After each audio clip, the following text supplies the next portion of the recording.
Boa noite, é uma grande satisfação estar aqui novamente com vocês e o tema escolhido para a nossa palestra de hoje é muito relevante para os nossos estudos.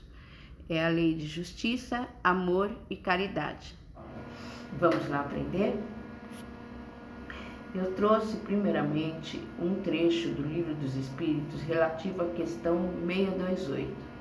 Entretanto, para o estudioso, não há nenhum sistema antigo de filosofia, nenhuma tradição, nenhuma religião que seja desprezível, pois em tudo há germes de grandes verdades que, se bem pareçam contraditórias entre si, dispersas que se acham em meios de acessórios sem fundamento, facilmente coordenáveis se vos apresentam, graças à explicação que o Espiritismo dá de uma imensidade de coisas que até agora se vos afiguravam sem razão alguma, e cuja realidade está hoje irrecusavelmente demonstrada. Não desprezeis, portanto, os objetos de estudo que esses materiais oferecem. Ricos eles são de tais objetos e podem contribuir grandemente para a vossa instrução. Esse ensinamento ele é muito relevante porque mostra que atrás dos acessórios supérfluos e sem sentido, o âmago da luz, da verdade, sempre foi emanado de Deus para a humanidade, para que os homens pudessem, à medida que evoluíssem espiritualmente, moralmente, e tendo uma capacidade maior de discernimento com o uso do seu livre-arbítrio e da sua maturidade evolutiva, eles conseguissem compreender a verdade divina que se espraiava, que sempre esteve nos corações e mente dos espíritos missionários que aqui veio ensinar os encarnados que estavam em processo, que estão ainda em processo de evolução. E diante dessa afirmação, eu trouxe hoje aqui para a nossa análise, num tempo muito curto, muito sucinto, mas que vai com certeza oferecer pinceladas muito interessantes sobre as antigas leis, ou chamadas as leis universais dos tempos antigos do Egito e da Grécia, representado por 7 leis universais. Aí vocês poderiam até me perguntar, mas o que tem a ver com essa lei as leis morais ou divinas que são ensinadas na nossa amada doutrina espírita? Então, eu diria a vocês o seguinte, que está tudo interconectado. A lei da duração, do trabalho, de reprodução, conservação, destruição, sociedade, progresso, igualdade, liberdade e finalmente, num desfecho apoteótico, a lei de justiça, amor e caridade, coroando todo esse complexo harmonioso e perfeito de leis chamadas de divino ou natural, porque emanam do próprio Criador. Então, eu trouxe aqui um ensinamento que é atribuído a Hermes Trismegisto, chamado 3 vezes grande. E até eu aconselho para quem tiver tempo e oportunidade, possam olhar as palestras da filósofa Lúcia Helena Galvão, que ela faz um detalhamento completo de cada princípio das 7 leis universais.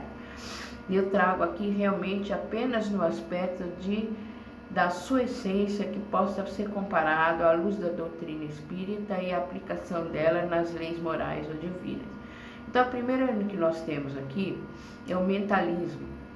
O mentalismo nos diz que tudo é mental, ou seja, tudo tem uma origem espiritual.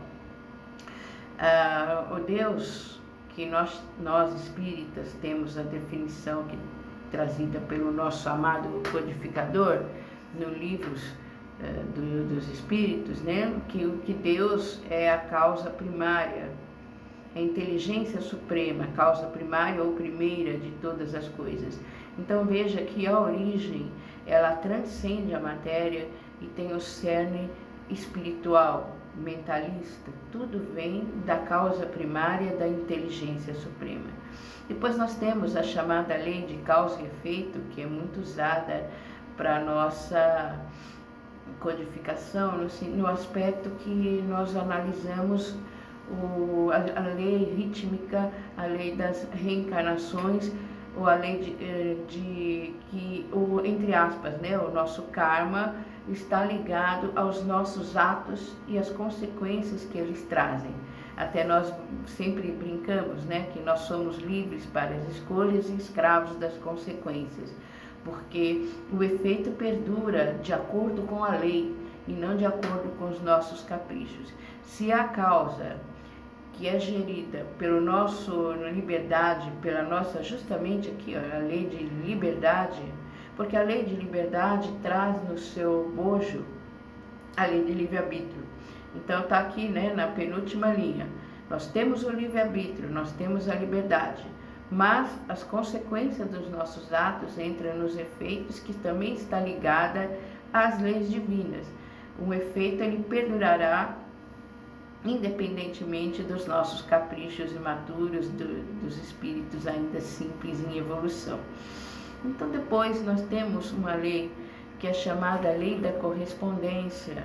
Até o pessoal simbolicamente usa na árvore da vida, né, na Kabbalah, que a palavra ainda Kabbalion ou Kabbalah, ela tem a mesma origem, quer dizer, transmissão de boca a ouvido, manter a chama acesa do ensinamento divino.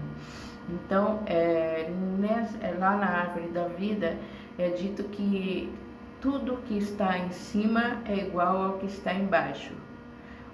Na verdade, é uma metáfora da nossa frase, assim na terra como no céu. Então, tudo que se espelha no mundo material, ele é refletido no mundo espiritual e ao contrário, vice-versa. O mundo espiritual emana, que aliás a sua origem é levada para o mundo material espelhado, como se fosse uma imagem invertida. Simbolismo também representado pelos dois triângulos invertidos da estrela de Davi. A pirâmide, o triângulo apontado para cima e o outro triângulo apontado para baixo.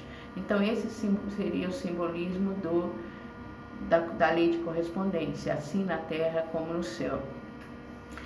Depois nós temos a lei de polaridade, que é ligado, logicamente, à lei de gênero. Aliás, todas as leis aqui, elas devem ser vistas sob um panorama interrelacionado, jamais de uma forma isolada, como o próprio funcionamento do universo.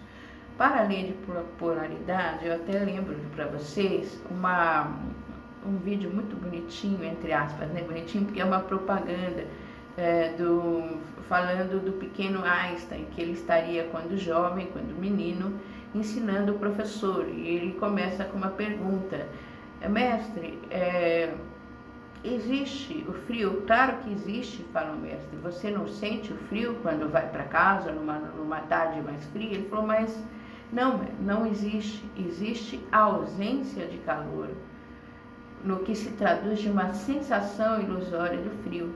Mas na verdade não existe duas coisas antagônicas, existe a ausência de uma que é essencial. Então esse ensinamento ele traz no próprio vídeo, dizendo que não existe o mal. Fala, existe o mal? O professor fala, claro que existe, você não percebe a realidade? Ele falou, não, mestre, existe a ausência de Deus no coração dos homens.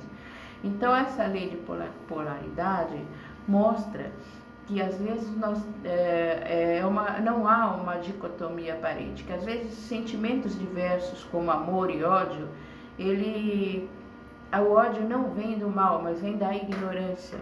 É por isso que é dito que nós somos criados, ele fala assim, nós somos criados perfeitos, né?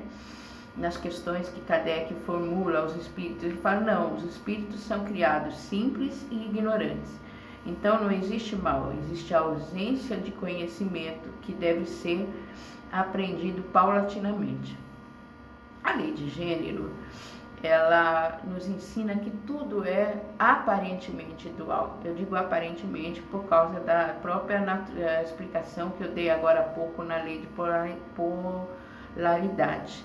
Mas o gênero aqui não deve ser visto apenas como sexo, embora ele esteja ligado diretamente à lei de reprodução, que é uma das mais belas manifestações do amor divino para nós. É onde se abrem as portas através do útero sagrado, da união plena entre forças complementares, eu não vou dizer opostas, porque eu me nego a esse tipo de dicotomia sexista, mas onde polos energéticos opostos se formam, se unem para formar uma vida, um novo espírito que vem na escola reencarnatória para se aprender, tomar consciência e evoluir.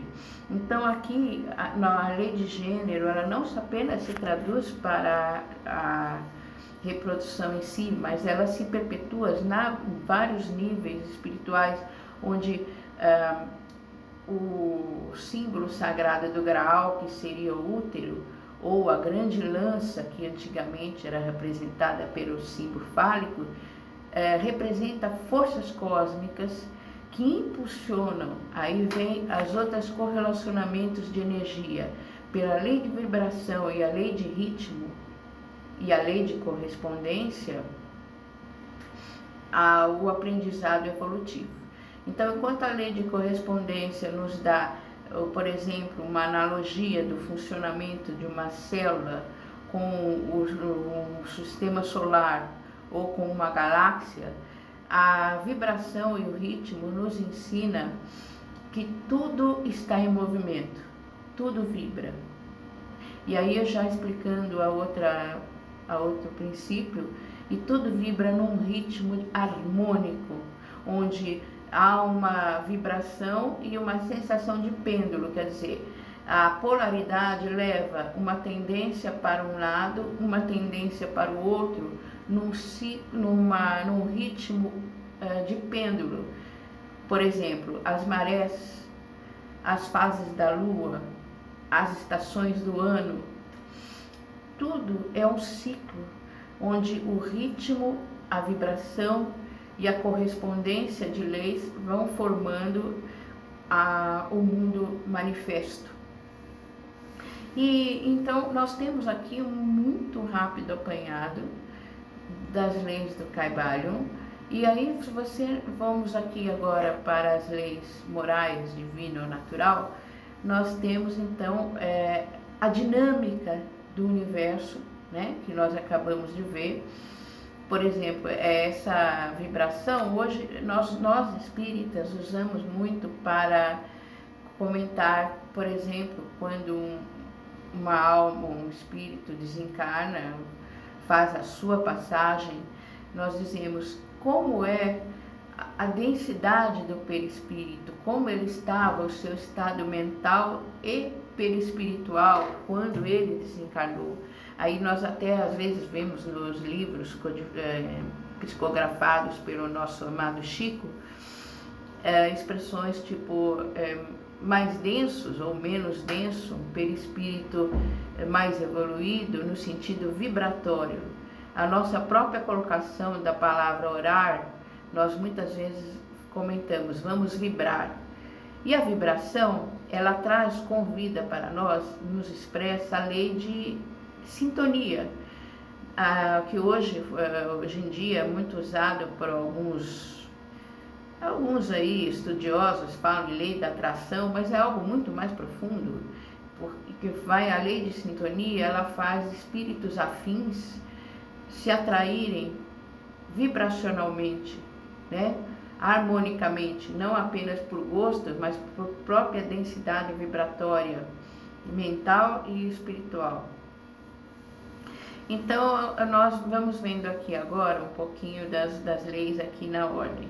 A lei de adoração, ela é trazida no nosso coração, na nossa, entre aspas, coração no sentido da nossa consciência. É o reconhecimento da existência de um poder superior. Mas, infelizmente, o ser humano ele tira Deus da equação e prefere colocar a si próprio. O homem, o ego, o hedonismo, o egocentrismo, ele põe o seu ego no centro de tudo e aí ele faz como disse o jovem Einstein, ele se afasta do bem pela ignorância e trazendo o mal como consequência da ausência da lei da adoração divina, não no sentido de idolatria, mas de humildade e reconhecimento da existência de uma inteligência suprema que rege o universo. Então, como nós vimos, a lei do ritmo, da polaridade, traz a lei de trabalho que nos leva aos embates diários. O trabalho tão difícil, tão suado, ele é uma oportunidade de nós sairmos da nossa zona de conforto e praticar as boas obras. Não dá para fazer obras sem dedicação, sem trabalho. E é nesse trabalho em que reside as obras de caridade. A caridade, ela tem que ser exercitada. Claro que ela deve ser sentida, mas ela deve ser também exercitada. Então, quando nós falamos que o trabalho árduo é sagrado para a seara e para a evolução, é no sentido de que mão vazia, mãos omissas, mãos preguiçosas e mente vazia não traz uma renovação espiritual. Aqui agora nós temos aqui 3 leis que, se vocês me permitirem, eu vou comentar conjuntamente.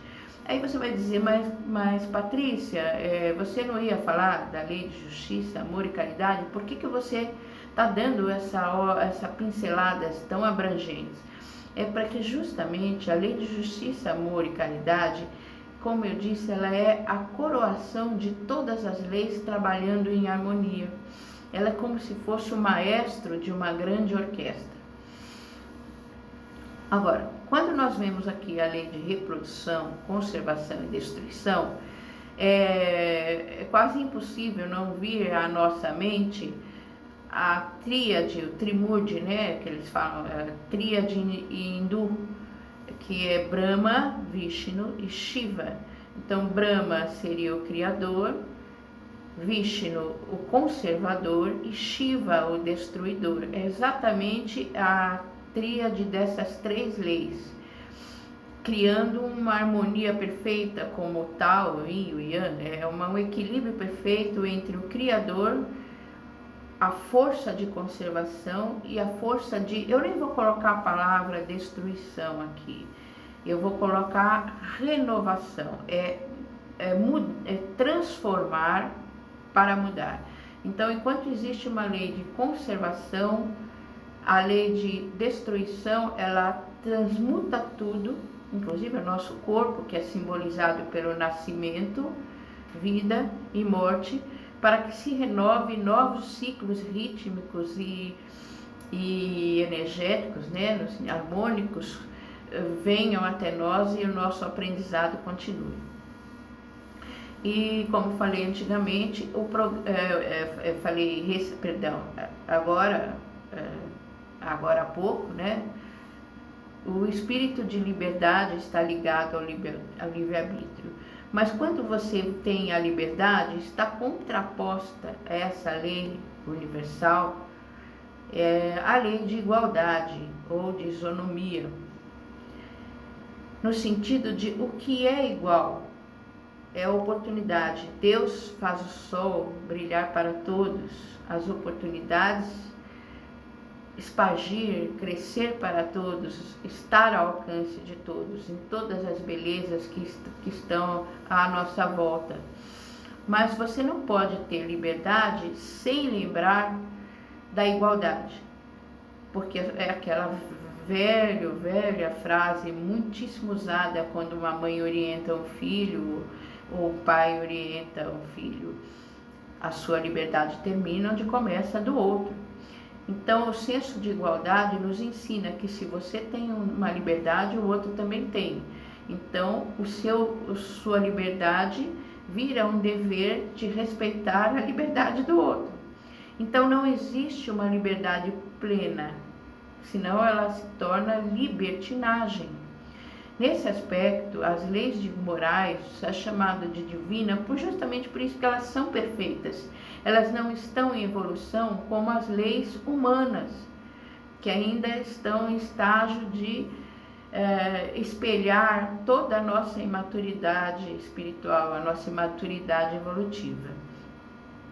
Então é nesse cadinho de embates, de aprendizados, saindo do nosso egocentrismo, da nossa zona de conforto, pela lei de trabalho, lei de progresso que nos empurra para frente com os percalços da vida. Por isso que aqui é um planeta de provas e expiações, para que nós possamos exercitar a lei de justiça, amor e liberdade que coroa, que se manifesta através de todas as outras leis, que deve se permear e agir junto com todas as outras leis, né?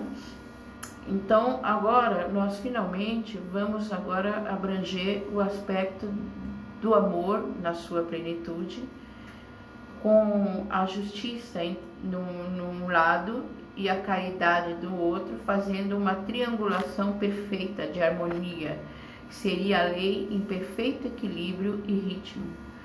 O amor pleno, absoluto de Deus, nos dá uma justiça perfeita.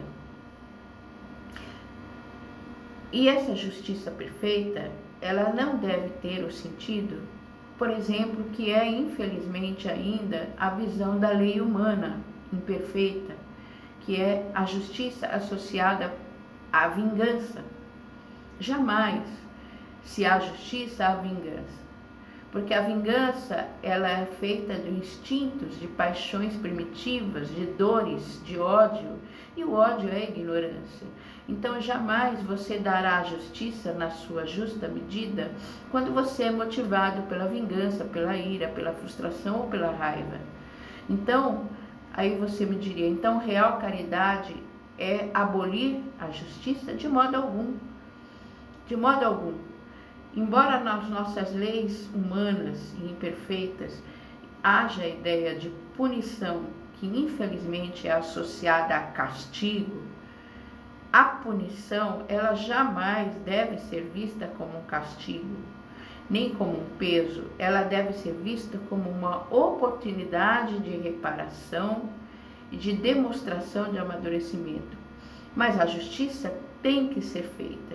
Daí Deus, na sua bondade infinita, não se limitar, como era ensinado antigamente, por exemplo, pela doutrina dos nossos irmãos católicos, ou mesmo evangélicos, que você tem apenas uma única vida e os seus erros vai jogar você no purgatório por algum tempo, mas fatalmente, se você for para o inferno, é para sempre. Essa é uma visão alegórica, antiga, que à luz do Espiritismo ganha outras cores. A justiça, ela não quer um castigo eterno, porque a própria desproporcionalidade está embutida nessa ideia. Então a justiça, por isso que nós temos o dom do esquecimento nas reencarnações. Já pensou se nós viéssemos aqui carregando a dor de todas as nossas culpas? A nossa produtividade seria muito pouca, porque a gente estaria ou com um desequilíbrio mental, ou com dores que não nos permitiriam evoluir. Então Deus nos dá a oportunidade de recomeço, através da lei do amor, da sua infinita bondade, da sua caridade, mas Ele exige a reparação. Divaldo Franco, nesse aspecto, ele ensina muito bem. Ele comentou uma vez, numa das suas palestras que eu assistia, então você perdoar, você libera o outro da justiça? Não, você fala assim para o seu credor, você me perdoa? Perdoa. Se ele é um espírito evoluído e amoroso, ele perdoa. Mas você fica com o perdão. Mas isso ainda não te livrou da dívida, porque o sentido dela, como eu falei há pouco, não é de punição, mas de reparação, de recomeço e de reconstruir aquilo que foi destruído. É nesse sentido que não pode haver evolução se não houver justiça.